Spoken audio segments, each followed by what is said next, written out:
लोकसभा चुनाव को बीते अब लगभग 6 महीने हो गए हैं। जेपी नड्डा जो पहले बीजेपी के अध्यक्ष हुआ करते थे, अब वो केंद्रीय मंत्री बन चुके हैं और बीजेपी में ऐसा प्रावधान है कि एक व्यक्ति 2 पद धारण नहीं कर सकता। अब बीजेपी को नए अध्यक्ष की खोज है, खोज किसी ऐसे नेता की जिसका तालमेल सरकार और संगठन से ठीक बैठे, इसलिए खोज अभी लंबा जारी है। अब राजनीति में चर्चाओं का बाजार तो हमेशा ही गर्म रहता है। अब जब तक किसी नेता के नाम का ऐलान नहीं हो जाता, तब तक कयासों के बाजार भी गर्म रहेंगे। अब इस रेस में कई नाम सामने आ रहे हैं। इस रेस में सबसे आगे राजस्थान की पूर्व मुख्यमंत्री वसुंधरा राजे का नाम है और उनके ठीक बाद संजय जोशी दिखाई दे रहे हैं।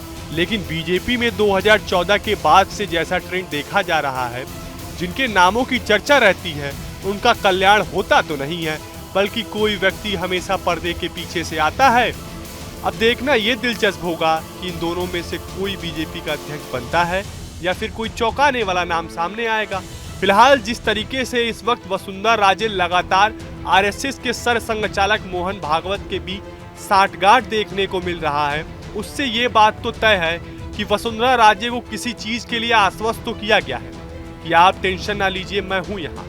अब अगर बात करें वसुंधरा राजे के बीजेपी अध्यक्ष बनने के पीछे के स्ट्रॉन्ग पॉइंट पर, तो नजर डाले तो वो राजस्थान की 10 साल मुख्यमंत्री रही है।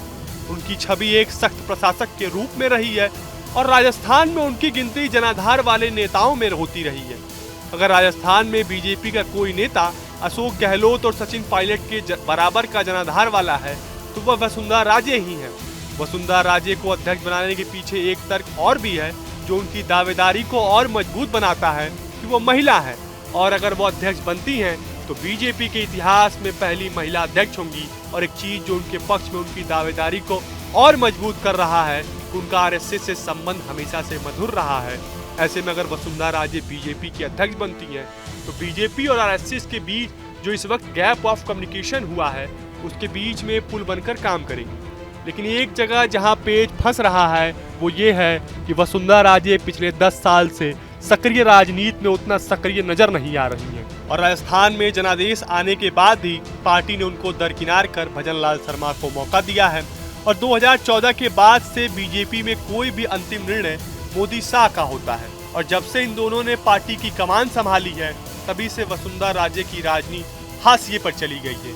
ये वही वसुंधरा राजे हैं जो मुख्यमंत्री रहते हुए राजस्थान में कभी संगठन को सरकार से ज्यादा तवज्जो नहीं देती थी।